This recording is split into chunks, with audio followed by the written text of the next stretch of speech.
is Jennifer. Thank you for tuning in. Welcome back to my channel.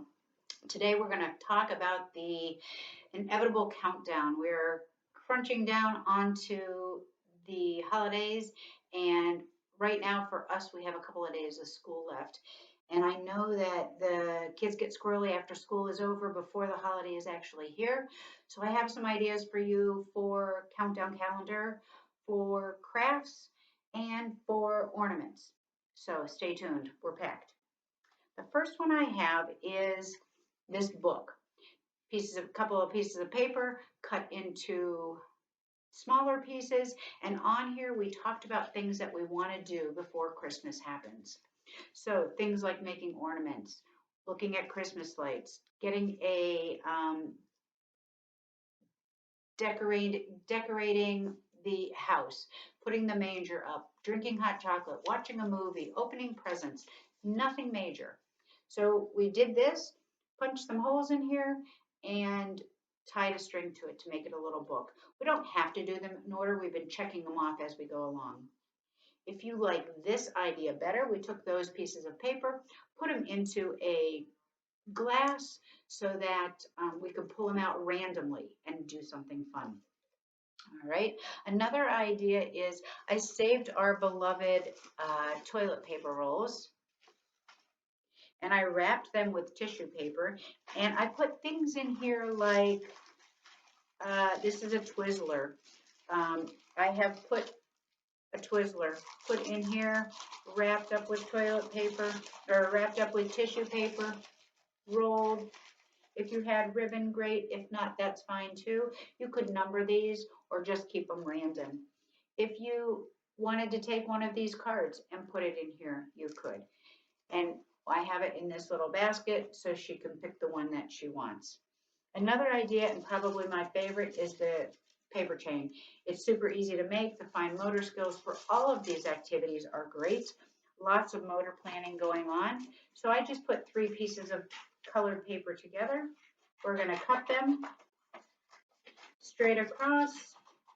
I made a pattern, but depending on your child, you don't have to. Obviously, put it in, tape it, roll it, and you're good to go. What I love about this is you could use it as decoration. You could number them for a calendar effect, or if you wanted to, you could write these things on here. Works on spacing because they have to write in a very small space. So as the day comes, they tear it off, and then whatever special event is here. This doesn't have to be just for Christmas. It could be for any holiday. It could be for a birthday. It could be for someone special coming. It could be for a party. It could be for a vacation. It doesn't have to be just the holidays. My next activity is holiday cards. I am an OT, so I save everything, but I have a fetish for holiday cards. I think that they're beautiful, and I just think they're super special, so I repurpose them for a lot of different things. So this one I think is super cute, little snowman. So what I've decided to do is cut it and make it into a little card. So I'm just going to fold it, and now I have a snowman on either side. If I wanted to hole punch it so that I could attach it to a gift, that's what my plan is. Write a little note. So think of all the OT. We're cutting, we're planning, we're organizing, we're folding, we're hole punching, we're writing. It is a great activity for OT, for fine motor, and to keep the little ones busy while you're still trying to get some things done. So another thing that I did with the cards is this one happened to be in the shape of a Christmas tree, and I cut it into small pieces and made a puzzle out of it.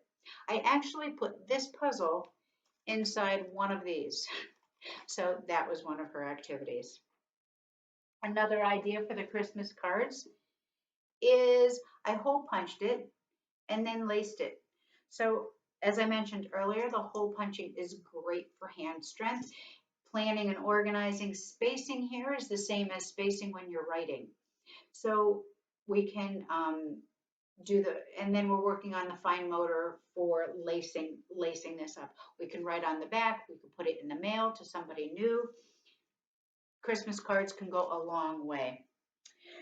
My next craft is this.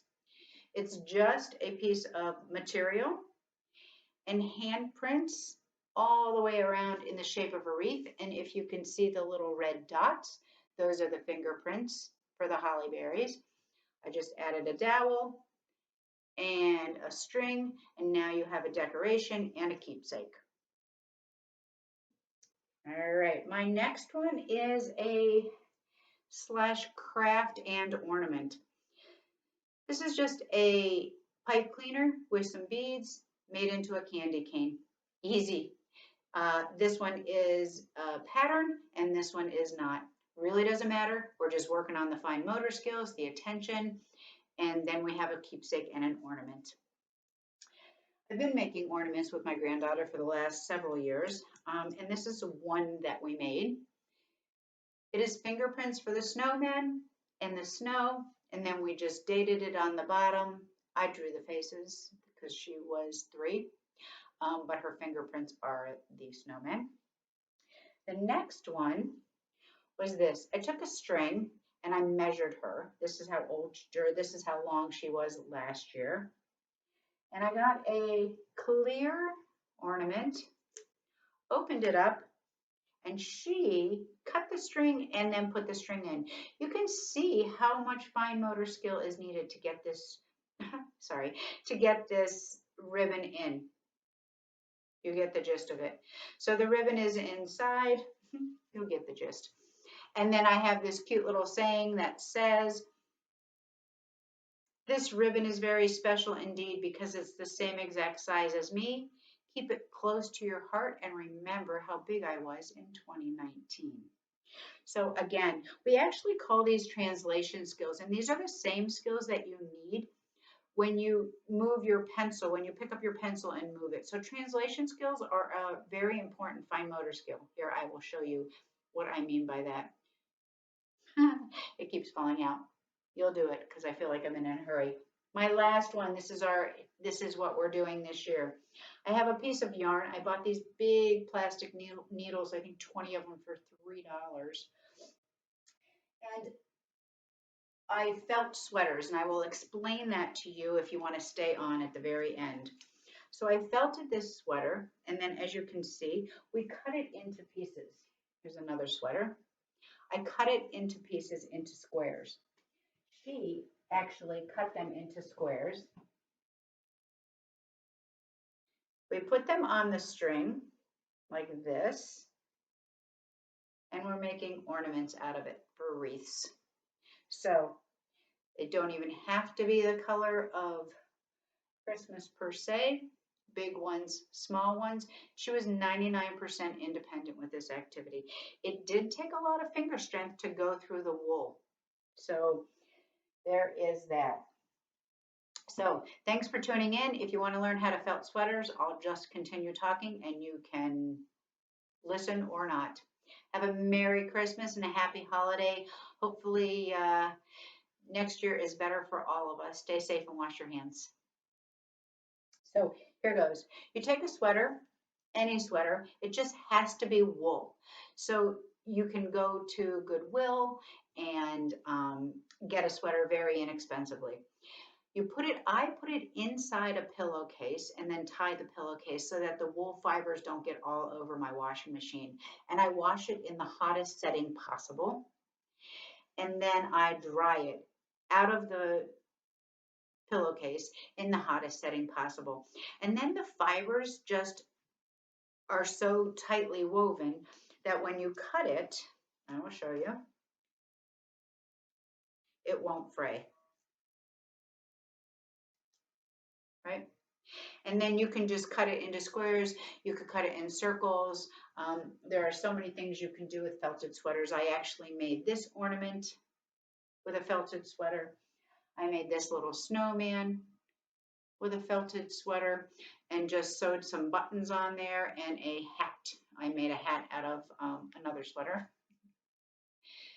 And it is on a little embroidery hoop.